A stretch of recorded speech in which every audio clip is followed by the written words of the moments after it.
Welcome to Season 3, Episode 9 of Winephabet Street. This brings us to the letter I and the Isabella Grape with special guest Steve Casscles. And Steve is a wonderful, wonderful guy working with Hudson Heritage Grapes, knows so much about hybrids and native grapes, and he just has so much to share with us. So I hope you like this episode. Welcome to Uncork Your Mind, where we take the intimidation out of wine with your host, Debbie Giaquindo, the Hudson Valley Wine Goddess. All right.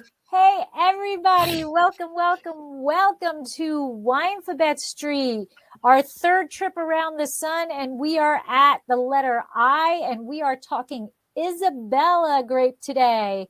And I didn't even know that was a grape. So I'm excited to learn more about this. And so if you don't know who I am, my name is Lori. My husband, Michael, and I own Gersino Wines in Paso Robles. We will soon be opening up a tasting room. So it'll be the first time with a brick and mortar. And at the other side of the table, I am exploring the wine glass. I am WSET Level 2. I am a Spanish wine scholar, UC Davis winemaking graduate program graduate, champagne specialist, and Côte d'Aron specialist. And I am excited because it's been a while since I've seen my colleague Deb. So she's here with me. Hey, before I introduce myself, can you send Michael the link? Michael Kelly. Oh, he just yes. Email came over and Sure. he needs the link to join. So I am Debbie Giaquindo. I am known as the Hudson Valley Wine Goddess. I only have winephabetstreet.com and get it. Okay. I'm a wine blogger, a wine writer, restaurant owner, author. I own a restaurant in North Wildwood called Trio North Wildwood. We're hiring for the summer season. So if anybody listening to this knows anybody that's a good server, busser, dishwasher, line cook, send them my way. Did I miss anything? I'm a certified specialist of wine, a wine location specialist in Port and Champagne, and a certified wine sherry specialist. And that's probably about it. Host of Winephabet Street with Lori. We're in our third season.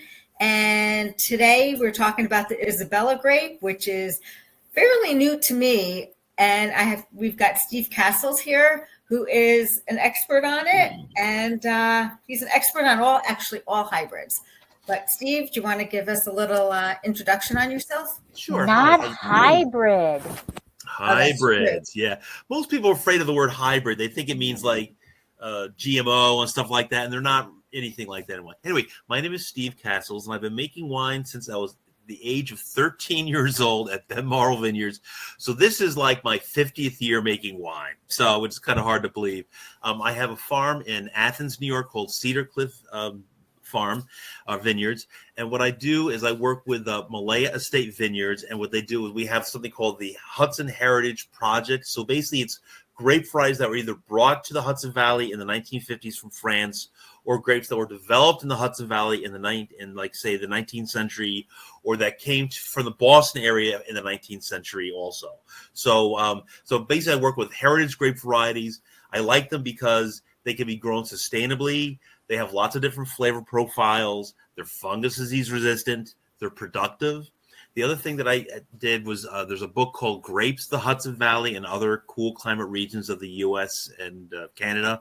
As it turns out, that book was sold out about 2 years ago, and it's going to print again. So a second edition is coming out, and it'll be pretty much the first edition. Only will have 2 new chapters on grape varieties that were developed in the Boston area in the 19th century. So it'll be organized the same way, where it's sort of like it will describe the hybridizer, like Rogers from Salem, the grapes that he did, and then also grapes like that were done by Ephraim Bull, like Concord. So it will have all those kinds of things. So later on, I'll tell Debbie,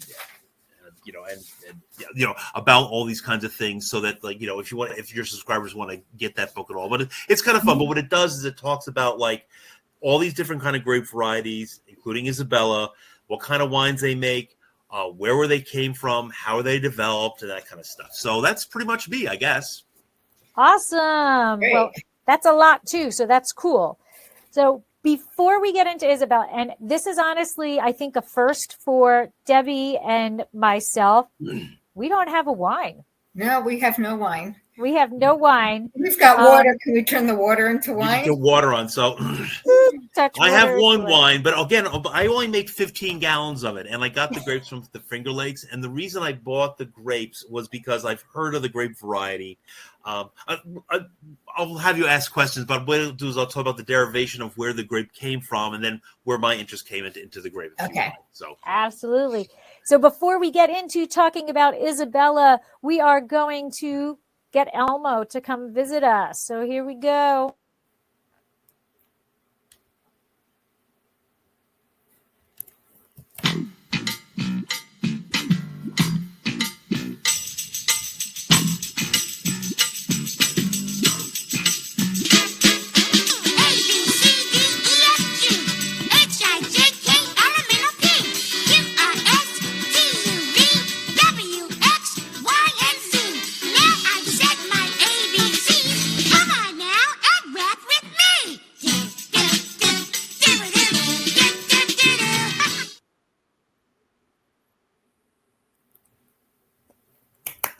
All right. Very good. Welcome. All right. Isabella. I picture a beautiful woman, kind of with like Greek, type of thing. I just go to Isabella Rossellini. Hair, clothes. Yeah. Yeah.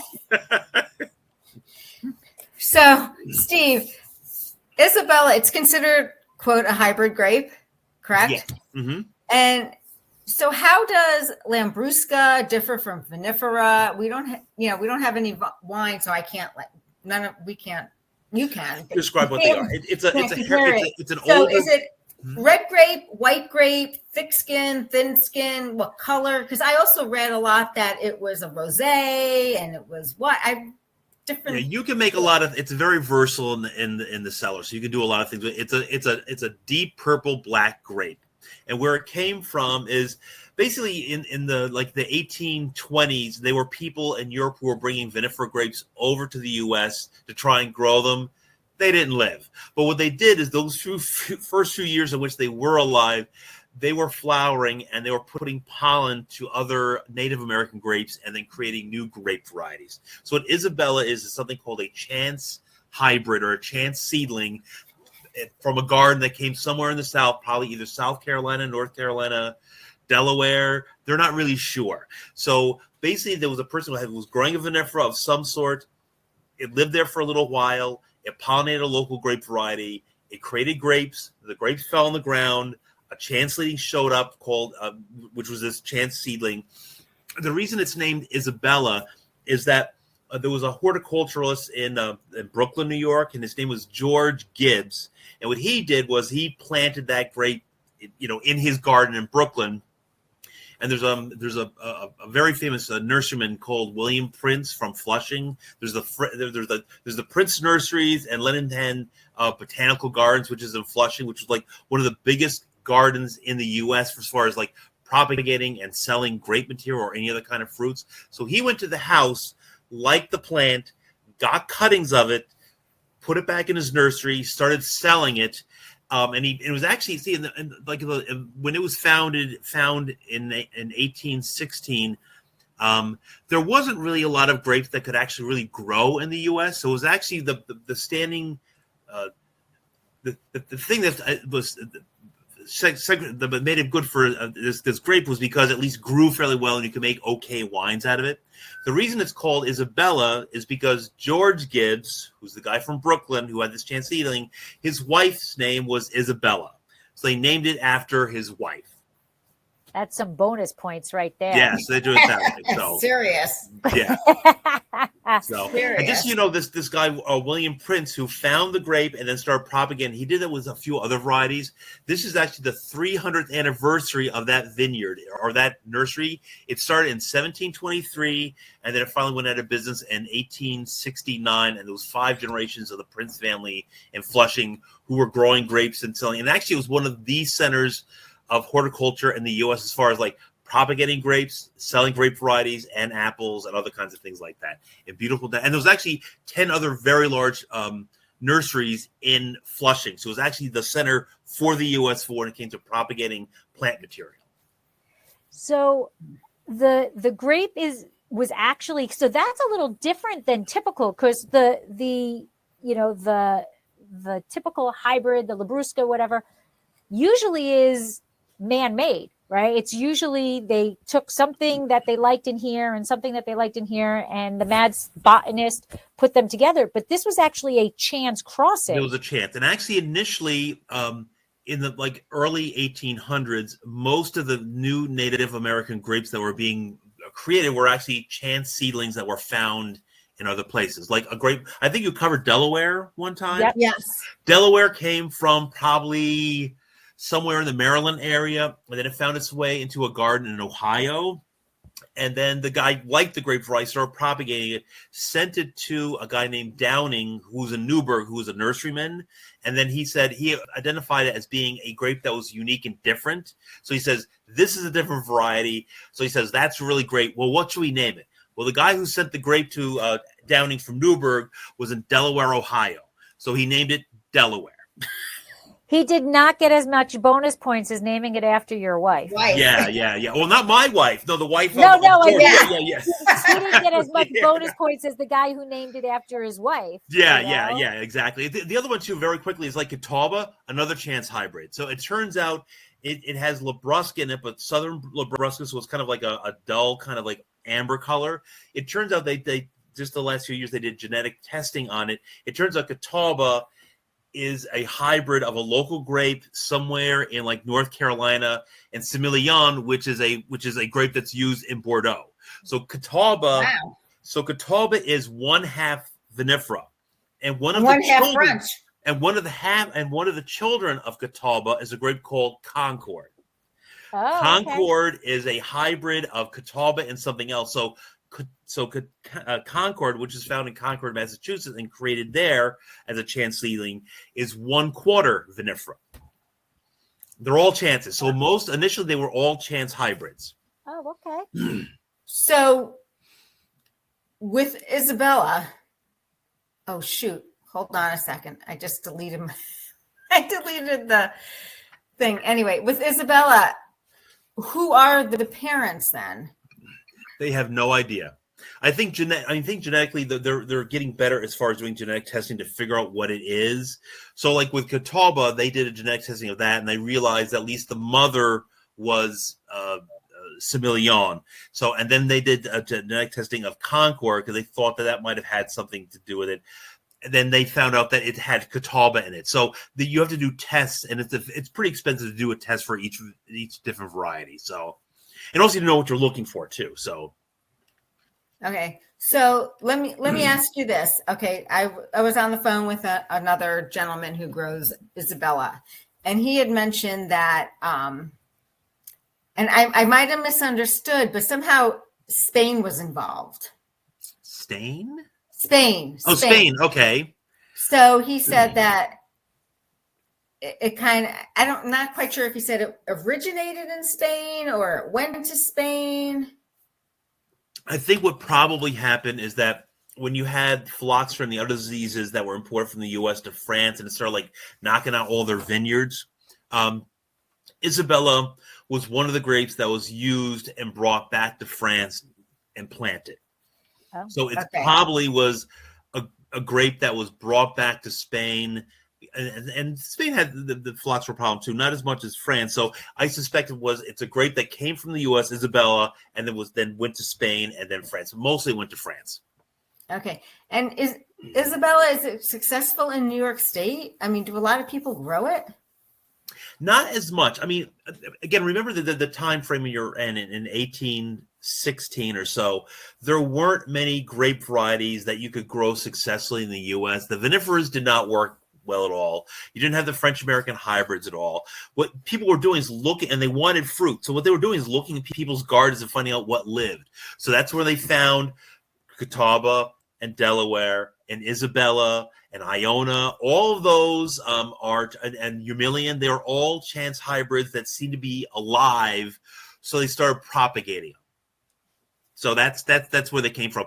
So they were good enough for the time, and they were the only thing that could live. I mean, quite candidly, you don't see much Isabella being grown in New York anymore, and the reason is because it ripens fairly late. So, and it's very foxy. We can talk about that later on as far as what foxy means. So, but it's a very grapey, heavy, musky wine, but it also ripens in fairly late, and it's actually somewhat susceptible to fungus diseases. So there's better grapes now, so you don't see much of it in the U.S. All right. So it was actually in New York, it's mostly ripped up and planted to Concord, right? Yes. I mean, what happened is Concord was really the Walmart of grapes. When it was found in 1853 and started being propagated, from when it was introduced by Hovey in Boston in 1853, by 1865, half of all the vineyards east of the Mississippi River were Concord. So they ripped out everything else because it lived. It was productive. It made an okay wine. It made a fine juice. It was a good table grape that held. So basically, it was like an acting. It was the triple threat. You could make wine out of it. You could make juice out of it, and it would ship. So basically, people ripped everything else out, and then they put in Concord. So that's how that worked out. So, and I'm trying to I have it here somewhere where, because I wrote this down as far as, it might be right here, but it does turn out that yes, okay, I do have some stats as far as that Isabella is actually grown in other parts of the country. So even though it ripens pretty late in New York, and it's not very good for fungus disease resistance in New York, it turns out it's grown in tropical areas. So in Brazil, there's 26,000 acres of Isabella in there. Wow. And they make mostly rosés out of it. So that's Brazil. India, it's called Bangalore Blue, and there's 11,000 acres. If you go to Moldovia, which is near the Ukraine, there's another 26,000 acres. And actually, if you go to an average wine shop, if you see wines from Moldovia, they are pretty much going to be Isabella. So, okay. And that's why, but it is versatile in this way that, like, it can make really big, heavy, inky wines. It can make kind of rosé kind of wines. So you can do a lot of different things with it. So the main places where it's grown is Brazil, India, Moldovia, and the Ukraine. The Ukraine, I think there's like 5,000 acres there. So, well, that makes a lot more sense. If it's such a late ripener, that's pretty tough in New York State, or in a Michigan or in some place like that. So yeah, it makes sense. And again, so it was popular until about, like, say 1840, and then Concord came in and that took care of that. Same thing with Catawba. It was like pretty popular in New York because it would grow okay, but it also ripened really late in the season. So once other grapes started coming in, that went away.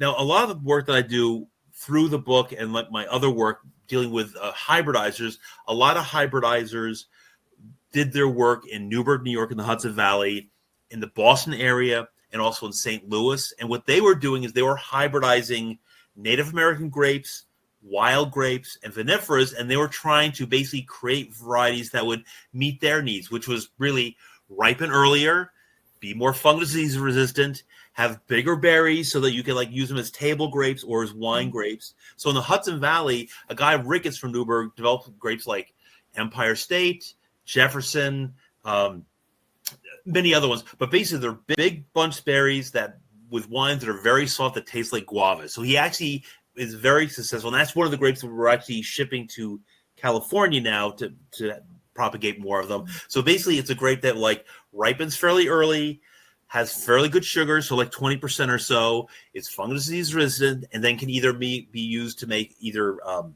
as a table grape or as a wine grape.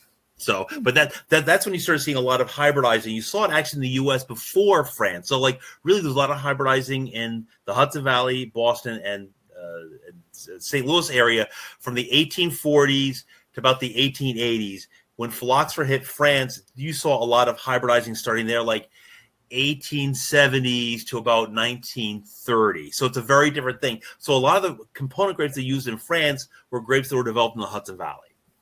Cool. So now I don't know if you could answer this, but it's kind of more of an opinion question. So I had read that Isabella actually is banned in most European countries for any PDO or PGI level wines. Mm-hmm. Like, why do you think there's such almost hatred for it? I think particularly in France, what it was is like it was brought in when all of the other vinifera grapes were dying, so they wanted something. They needed to have it because, I mean, it used to be in France in the 1870s or so, wine, people didn't drink water, they drank wine. And pretty much 15% of the entire economy was based on the production of wine. So it'd be sort of like the U.S. not making cars. I mean, it was like a big part of their economy. So they had to find something, anything they could make wine for their own consumption and also for export. I mean, the thing is that compared to French wines, I mean, you know a lot about French wines, but I'm saying that the Isabella is very like, it's kind of musty. We can talk about what foxy means. And it's grapey, it's like that. So it was not something that they viewed as being a wine that they really wanted to kind of propagate a lot more. So once they found other French-American hybrids like Chalois and Baco, they started planting them and then requiring that they rip out things like Isabella. The other thing that Isabella did with Jarraz and a few of the other ones that came from America, the other reason that at least politically they ripped a lot of these varieties out is because, again, the flavors were not up to what I think French wanted to be in their wine. But the other thing, too, is they were highly productive. So basically you could get 6 ton an acre, while most of the other varieties were getting 2 ton an acre. So basically it was kind of like Concord. It was the Walmart. It was like, it's good enough and you can get 6 ton an acre.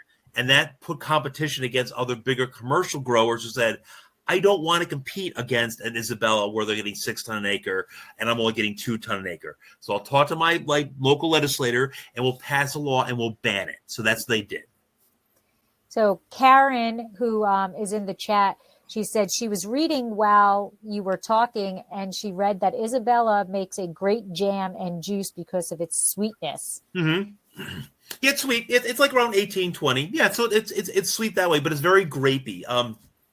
This might be a good time to talk about Foxy.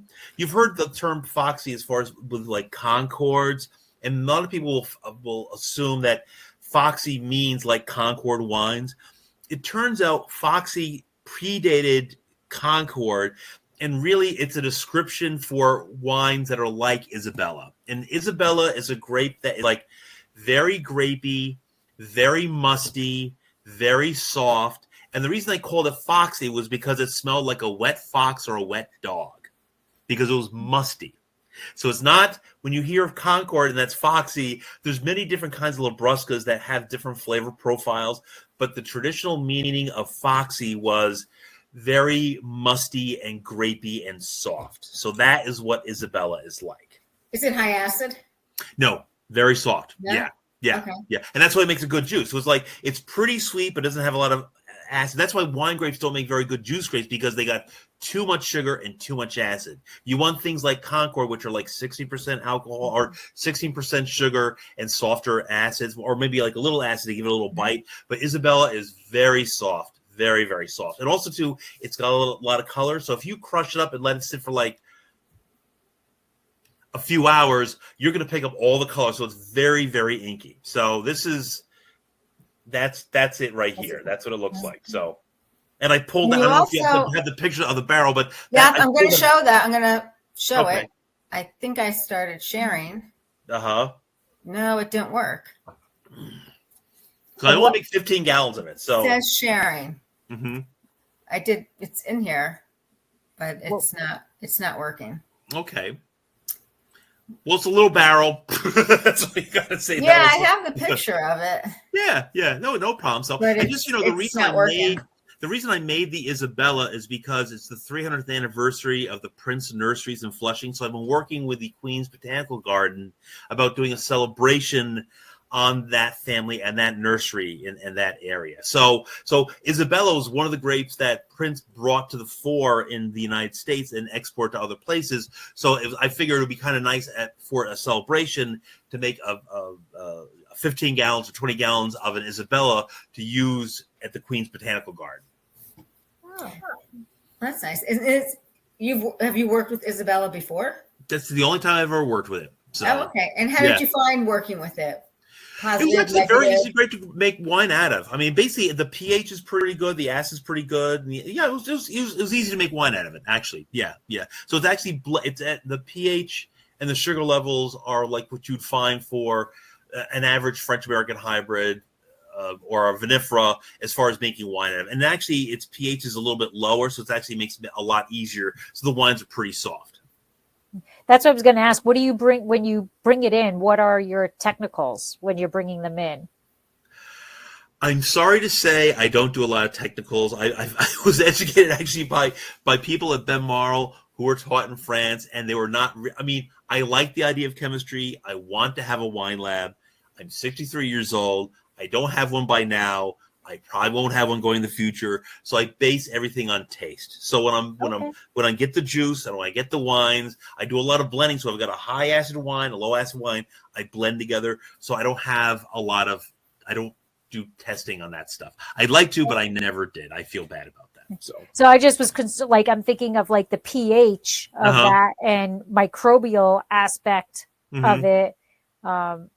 It was clean. I mean, it was clean. So it was like it had enough acid where it was clean. It will always stay clean. So people like, probably 3.5 or something like that. So it'll be in that range. So, and I'm pretty good tasting things. I can tell like a 3.7 from a 3.2. So I can do that. And basically, I'm looking for a wine or looking to make things that people like. So as long as people like it, I don't care if it's 3.4 or 3.7. I don't care. So yeah. So I'm laughing because my husband and I play a game. When it gets close to harvest, we go through the vineyard and we'll each take that pH. Well, pretty much. We taste a grape. We each taste a grape, and we guess the sugar content. And the same thing, we test like kind of the pH thing, and we play against each other, and then we do take it to the lab and we see who wins, and so we. Sometimes you just got to entertain yourself. Yeah, you do that. So, and just a little bit more on my work. I grow at my place about 107 different grape varieties. So most are either French American hybrids, so like the Bacos, the Chelois, and that kind of stuff. But also a lot of these heritage ones that were developed in the Hudson Valley and the Boston area. But what I do is with my 170 grape varieties, I mark down like when they bud out, when they flower. What their sugar level, and then I track them. So like, starting in like Labor Day, like what's the sugar level, on August 31st, September 7th, and do it that way. And then when I pick them, so I do track them that way. And actually, and I can send it to you, there's a UMass Amherst has a fruit program, and they have a journal. And I had another article that was just published there on the 2012 grape season and how that was affected by all the things that occurred. So, and I'll send that to you. Very cool. Yeah, I would love to read that. Very cool. So you kind of hinted about it a little bit, but like, how is Isabella in the vineyard? You talked about it being a late ripener and everything, and you talked about it being susceptible to mildew, right? You said, yeah, right, to mildew. And again, this is compared to Concord, because Concord's like kind of okay. So it's a little, so it isn't like, it's not susceptible like a Chardonnay or anything like that. Okay. It's more resilient than like the viniferas. It's just that when they was compared to Concord always won. So that was how that worked out. Oh, okay. So usually every grape variety, right, when you talk to the winemaker who is in the vineyard and in the winery, there's certain grapes that are either super easy in the vineyard and a little bit more difficult in the winery, or they're a little bit more difficult to maintain in the vineyard and easier in the winery. So which one is Isabella? Is it a little bit more headstrong in the vineyard or a little bit more headstrong in the winery? In the vineyard, again, it's somewhat susceptible to fungus disease, but it's still pretty resistant. It's productive. It ripens late, so it's not so good for our area. It's winter hardy, which is good. But the production goes up and down. So I think it's probably a biannual grape. So like you'll do really well one year, as most apples are. It'll do really well one year and maybe not so well the next year, and it kind of alternates that way. But it's fine in the field, but it's good in the cellar too. So it's good. So does it tend to be more vegetative, or does it like to go to reproductive quickly? It is grapey. So yeah. So I mean, I think I wrote down my tasting notes for another one. Inky, very foxy, meaning the wet dog thing there. Dark purple, prunes, perfumey, deep strawberry, Nebraska, very floral, lavender, a lot of lavender, some earth. Like there's a grape variety called Ives. It's like Ives. Okay. Would you say it's sweet? Is it sweet? Does it tend to be sweet? Oh, I make most of my wines dry, so I do it that way. But it probably comes in like around like say 19 or so. So you add like a little sugar, and also too it has a little acid, so I might add a little water to back off the total acidity a little bit. So I do it that way. So, but it's fine. It's fine. I mean, I'm the only time I made it, it came out okay. So I mean, so it's not hard in the cellar. So if somebody was looking at an Isabella, a bottle of Isabella to buy, say from Brazil, what would they expect when they poured that glass, the wine into the glass? The ones that are made in Brazil, and I've had a few of them, they tend to make theirs more like rosé, and also do like it's odd. Like in Brazil and in Argentina, they grow a fair amount of Isabella, but I was telling about these other Boston Heritage Grape varieties. There's this guy Rogers from Salem, Massachusetts. He created a grape called, I cannot get it, the German philosopher Goethe. So basically, it's called Goethe. And this little province in Brazil, there's 20,000 acres of this grape variety, and it's kind of a pink grape, but they make either white wines out of it or rosés. So I think what you'll find in Brazil is with the Isabella and the Goethe, they tend to make rosés or red or white wines out of red grape varieties. So they tend to do that. While in Moldovia, they're big, heavy, inky wines. So they're very, very different. So I think it's versatile in the cellar in that you can make many different kind of wines. But I think if you find the Native Americans growing in Brazil, they'll tend to either make white wines out of red grapes or they'll make rosés out of them, which means they'll be like more acid. They'll be brighter. And I don't know how long the color lasts. So sometimes with some varieties, the color, like the kind of pink color kind of becomes brown really quickly. So I'm not sure how Isabella does it that way, but I think it's made to be made as a very young, fruity kind of a white or rosé. But again, you get one from Moldovia, and I'm telling you, if you go to like the section, there's like the section for that Moldovia, they'll have Isabella, and they're big, huge, dank things. So with lots of grapes and lots of like perfume. It's going to be a special wine store that has a section on Moldovia. So no, I mean, like it's not. I mean, our two of our local stores have it, and it's not like a Moldovia section. It's sort of like, there's France, there's this, there's New York, and there's other. So basically, it's in the other section, and it's really, and it's like $10 a bottle. So I mean, so it's not expensive. So like, it gets good production in those areas that way. So it's like the other section of the liquor store. So so other. Other. Yeah. And basically it's not marked other. It just says this and this, and then there's this quiet area. There's all this other stuff, and it's like $10 a bottle. So that's where you're gonna find There's crickets going. Yeah. Except for me, I'm looking for them. So I saw like Isabella. So See, if there was a vinifera varietal that you could compare Isabella to kind of tell people what to expect, is there? No. Okay. I don't think so, because it's like it's lot its own personality. It's a lot softer than most viniferas. It's really a lot more grapey, and it's a lot more got strawberries. And actually, strawberries indicates that there's Labrusca in the background.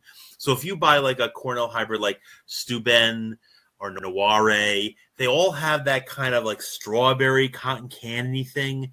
Right. The Isabella has that also. So you can tell there's Labrusca in addition to vinifera in that variety. So I wouldn't say it's like any kind of a vinifera wine to describe it, but I would say it would probably be more like Ives, Steuben. It sounds like bigger than the Delaware. What's that? It sounds bigger than Delaware, because we've tasted the Delaware, right? So the strawberry, that aspect, the Labrusca part of it, I thought in the Delaware was pretty obvious, but it didn't have that deep color. That it sounds like you're explaining. Yeah, right. Yeah. Well, I think what you'll find with the Delawares, I grow some Delaware. I love Delaware, just so you know that. So what I find with the Delawares is like they're kind of soft, but they have muscat and they got guavas and they got tropical fruits. They're kind of integrated. So it's a little grapey, but there's a whole bunch of other things going on with them, so that you don't. So that you notice the guavas and you notice like the tropical fruit punch stuff. While with Isabella, it's grapes and the wet dog. So you have that, and then the strawberry thing and prunes. So and also Delaware also has more acid, so it can be sharper and crisper, while Isabella is not that way at all. So Okay. And then in your 15 gallons that you are making, Uh-huh. generally speaking, with Isabella, is this normally like a tank ferment and aging? Is it oak aging? How would you typically what I make that? put them in is like when I grew up in Newburgh, New York, there's a railroad siding, and like basically a rail car would come in every year, and they would open up, and you could buy barrels. So basically, me and my friend went down there. We bought some 50s, and we bought two 15-gallon Italian chestnut barrels. So it's an Italian chestnut barrel that I've had for over 30 years. So I had port in it for quite a while. Basically, I had like Saval in it, and I have Bacchus in it, and they got older and got more, got older. So I put like sherries and things like that, and general like house whites of some sort. So for the longest time I had ports in them. I just bottled my ports that were in there for like 10 years. So it's empty barrel, and I had it in stainless, the Isabella, so I just put it in that. So it's a 15-gallon Italian chestnut barrel. So that's what but it rounds it off. I mean, the Isabella does go well with Italian chestnut. So it brightens it up, and it's got some floral stuff, but it actually kind of deadens down some of the fruit. So it's actually more of an integrated wine, I think. So it's still impacting it after all those years? Yeah, I think so. I think you're not getting any chestnut anymore, but you're getting more just like the roundness that a barrel will provide. One thing you'll find with the Italian chestnut, I used to put Savals in them, and then it has like when you put an Italian chestnut, if you put like a Saval or a Vidal in them, they have like a woody kind of thing, but it's also kind of like aromatic, like Scotch. So I can't tell you how many people who love Scotch, and they would have a Saval that I had put in that barrel, and they were like, I love this Saval, because to them it reminded them of Scotch. It was like aromatic and wood and that kind of stuff that way. But Italian chestnut will add different components to a wine than, like, say, a Hungarian oak or another kind of an oak. So that I got to go. That's pretty cool, because I don't think I've heard anybody say they use Italian chestnut. Yeah, that's the first I've heard. Yeah, and they're great barrel. We got the pick. I mean, I've had them for like over 30 years, and they're tight. They work really well. I mean, they're well-made barrels. They're lovely barrels. So cool. Yeah. They just don't make things the way they do. Now they make them so you have to buy new ones. Yeah. So yeah. Some of the barrels, I won't go into that. Yeah, exactly. Can we talk about the grape, like in the vineyard? Like, what is an average tonnage that is grown per acre? It's pretty good. It's probably like, say, 4 ton an acre. And again, it depends on like the ground that you're using, and the year and that kind of stuff. But I mean, it's a good variety. So like 4 ton an acre. I mean, you wouldn't want to get more than 4 ton an acre, but it could probably go higher. I mean, that's why it's probably being grown in Brazil and Moldovia and the Ukraine and and India, because basically it's really productive. And I bet they're probably getting like 8 ton an acre off these things. And that's probably the best thing. So it's like you're getting a lot of tons, some sugar, and it's dark. So you're getting a dark, inky wine that's getting 8 ton an acre. So that's an 8 ton. Let's see, a ton will get you like, say, maybe 180 gallons. So you're probably going to be able to get like, say, 800 gallons per acre with Isabella. Do they have to drop fruit a lot during the course of the? If you're producing grapes, you don't. I mean, no. That's like if you're looking for, with an Isabella or an Ives, you don't drop fruit at all. You're trying to get as much as possible. So you prune to do it that way. The vine does seem to have the capacity to produce a lot of fruit and still bring the sugars in, and because of its pigment, it's like a dark color. So and in France and others, particularly in Cornell, they really like dark red wine, so it adds color to it. I think particularly in France they like dark wine, so I think it adds color, and you have enough sugar and you got tonnage. So I think that's probably why it's doing very well. And you have, I mean, think about it, like I think in New York State there's like 36,000 acres of grapes.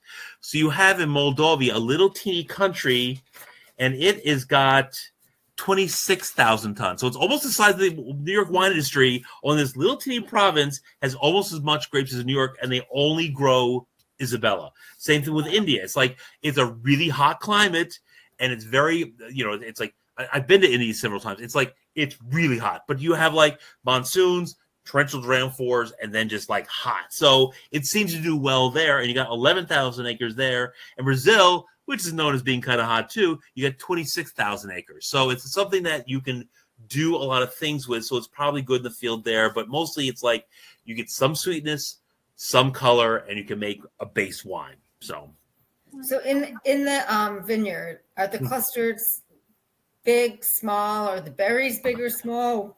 They're like what do they look like? So they're like a little bit smaller than Concord, and they're Conical. Conical. So they're kind of like that. So you do it that way. So Big shoulders. I think there's one shoulder off to the side. By the way, I'm noticing my clown picture right there. Which is kind of freaky. My grandfather, who was an attorney in the Palm Beach area, he worked for a Colonel Bradley, who was a racehorse person who had places in Palm Beach and Louisville, Kentucky, and lived in the Laurel Astoria. So they were both art collectors, and he was an attorney for this guy, Bradley. And they used to collect clowns. So this clown was actually, they purchased that in 1945 from a very nice art gallery that was on Fifth Avenue. And when he died, I got this picture, and mostly because no one else wanted that picture. I was like, you wake up and you're like, you got a clown staring at you. So it's not my room. It's like, it's in my office. It's not a clown you'd want to have there. My mother used to collect clowns, and my uncle used to draw them. And that actually was one of the first things I noticed back there, was because it looks very similar to the style that my uncle used to draw.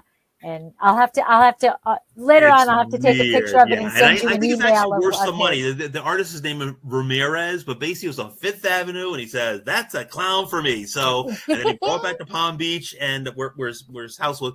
But again, everyone relatives were like, I don't want that. So I took it. I figured it's a part of what my grandfather was. So I said, well, I'll take it, but no one really wants to see the clown. So it is kind of freaky. It's kind of freaky in a lot of ways, I got to tell you. So it's not like what I would do, but it's kind of fun. So anyway, so would you consider Isabella? I mean, well, I guess you kind of have to consider Isabella a hand cell, right? I mean, you're not really going to walk it's a hand cell. Yeah. I think it's a hand cell. And I think what you're going to find is like people are going to like it or not like it. And also too, you can make different things out of it. If you're making like a rosé, it'll be kind of bright, strawberries, like a little cherry, and you do it that way. Or like some people like the Guinea red, with the Elegante. This is more like that. It's like big, heavy, dank, lots of pigment. So you can do it that way. So you can make a different style. So it would be a hand cell, I would think. Yeah. Yeah, I would think so.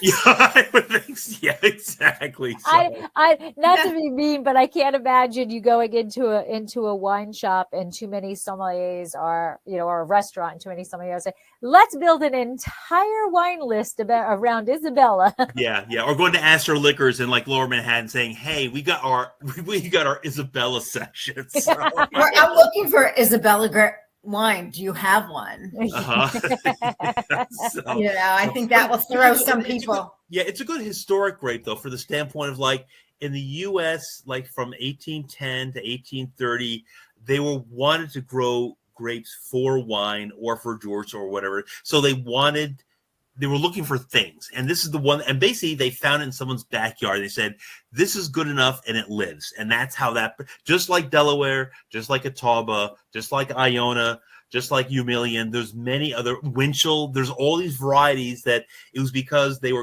that's what lived. And then you had people in the Hudson Valley and St. Louis, and then Boston, purposely breeding grapes as they were in France. But basically, they were trying to do things that way. Here's like. People were doing this. They were just looking for things. So they just went to people's backyards and say, "Well, that's good enough for me." So,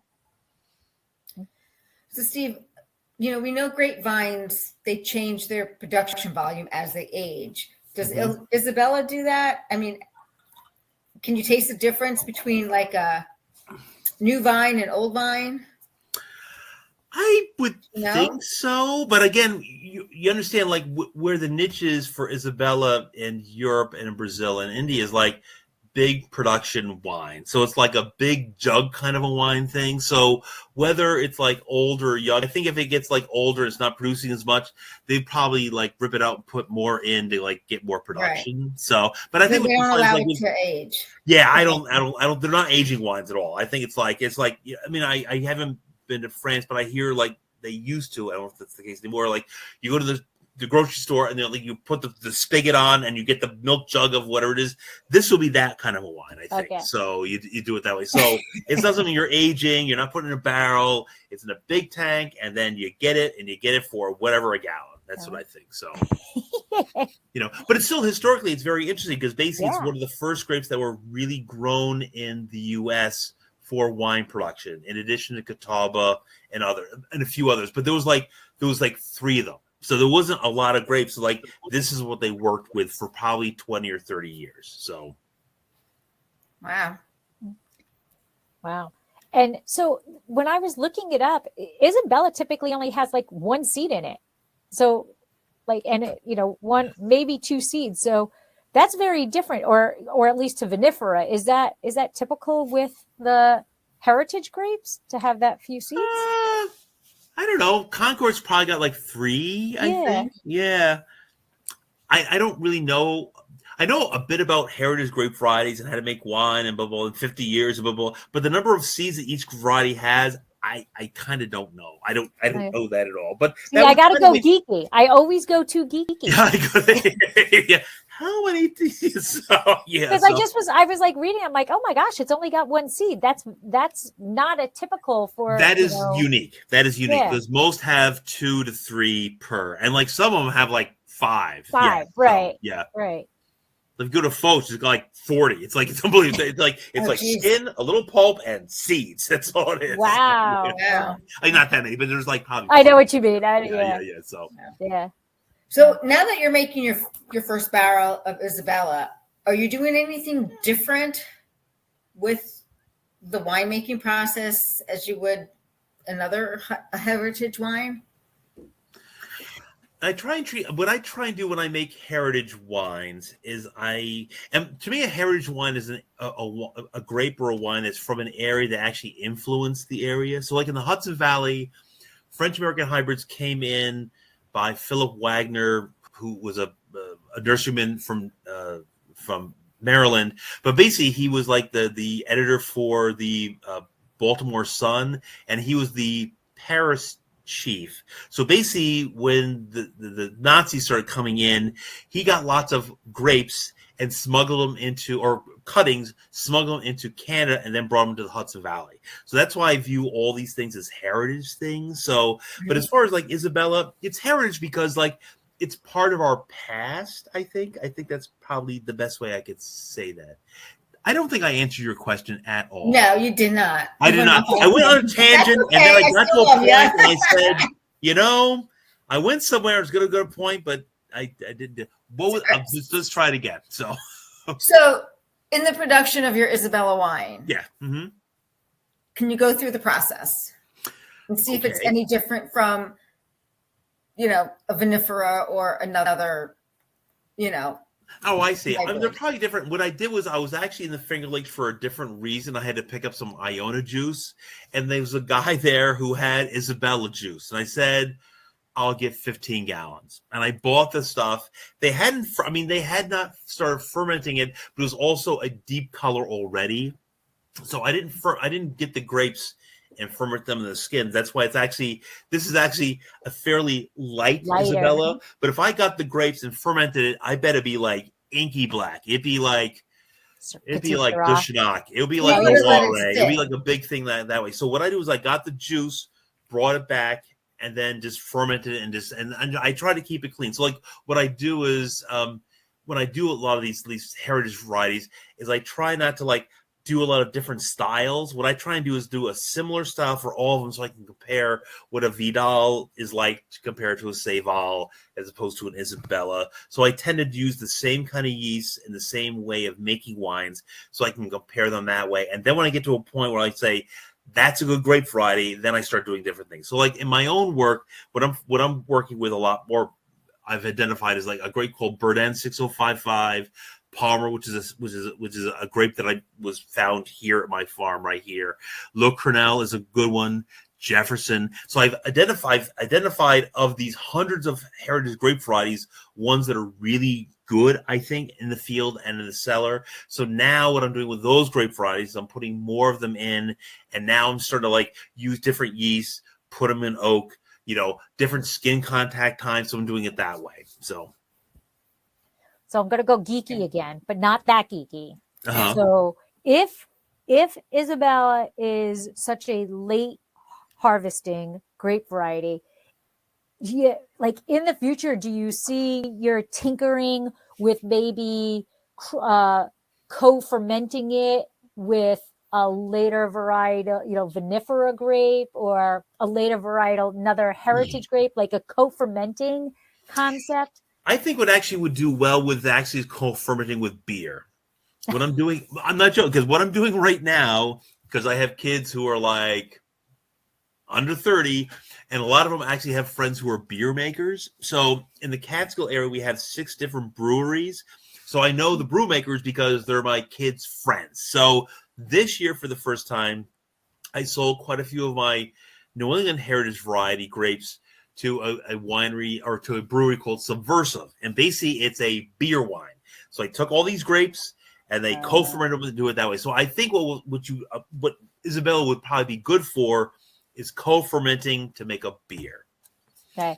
I am seeing that more and more. We have a brewery, in Tin City in Paso, and on their list there's a Zinfandel beer, or there's a Syrah beer. But although I could be wrong, my understanding was they were actually using the pomace, not the actual grape itself. Here, that at least, I mean, they're all experimenting in this area. So basically, what they wanted the whole grapes. We crushed them up, and if you look at my Facebook page at all, and again, I do Facebook stuff mostly like as educational things with pictures. So feel free to do whatever you want. But if you look at that thing, there is like in October when I sent the grapes to Subversive Brewery in Catskill, it has pictures. But basically, we crushed them all up and we put in the hopper with the beer stuff, and they co-fermented, and they did it that way. So, and the odd thing about the ones that are from the Boston area is like what are the grapes? Like Agawam, Massaoit, Barry. There's another one.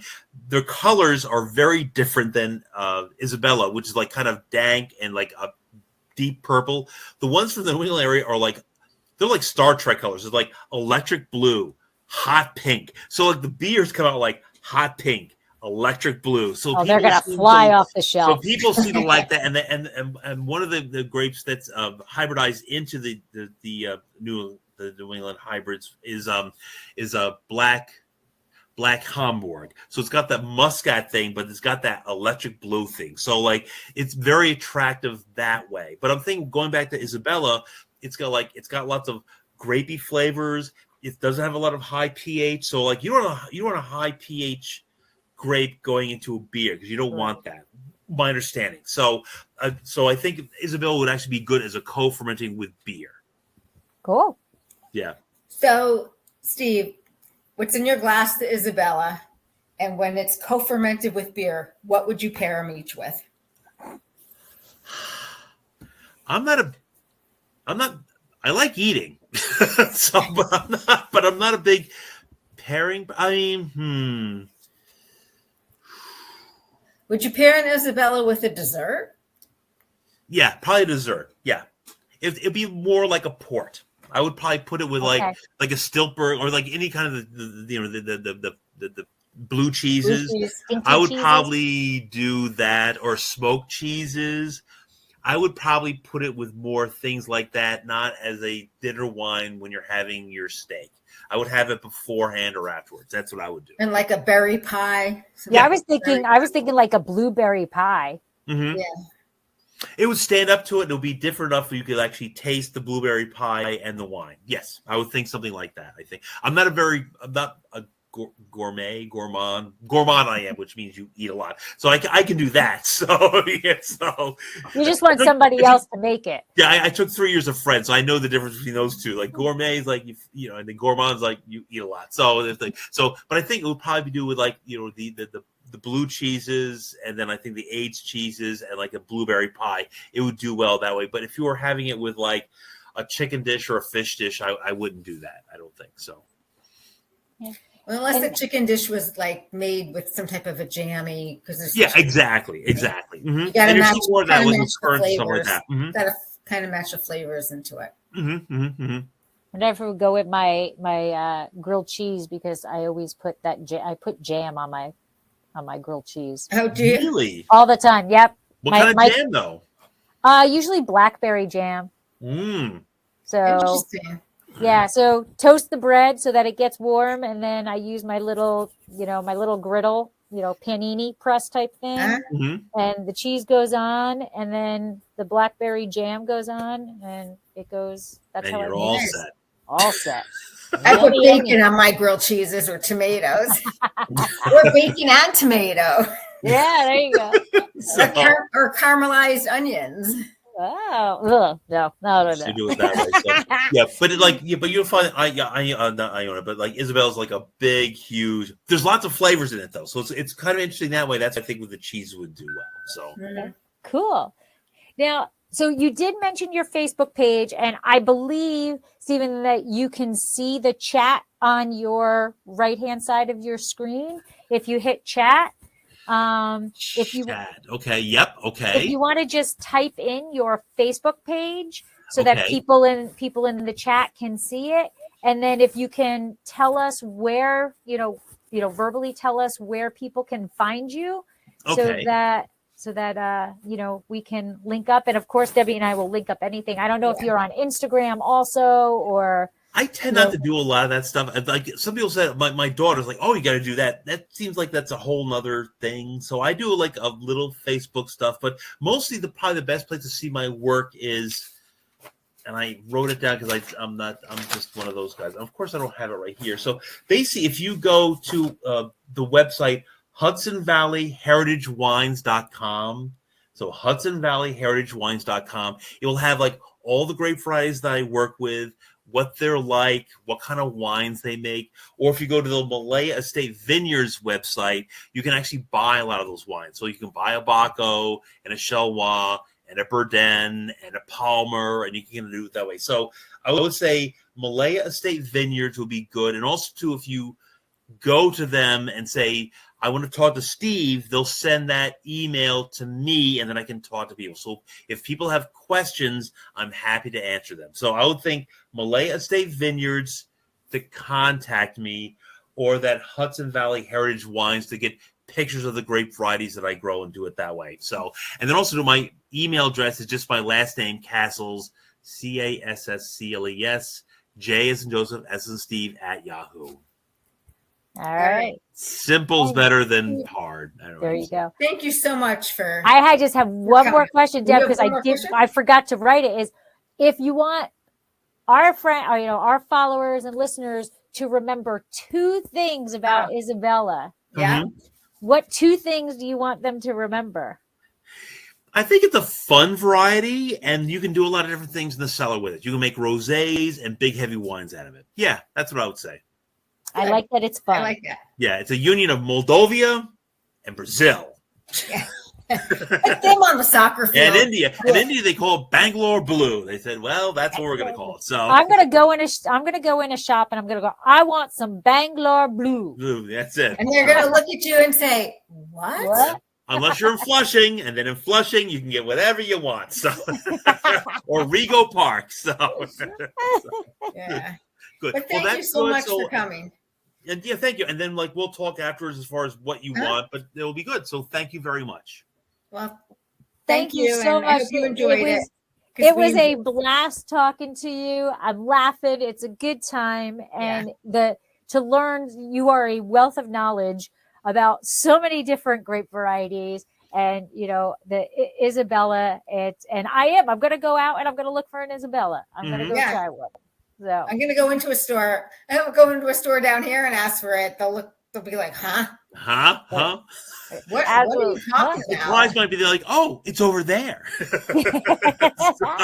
yeah. Oh my God, I can't even get a good section. Like, Spanish wine down here. Who are you kidding? sorry. Okay, good. Well, thank you very much now. Thank you. Thank you, Okay. guys. Okay, bye now. And take care. Okay, bye. have a great night. Bye-bye. Okay.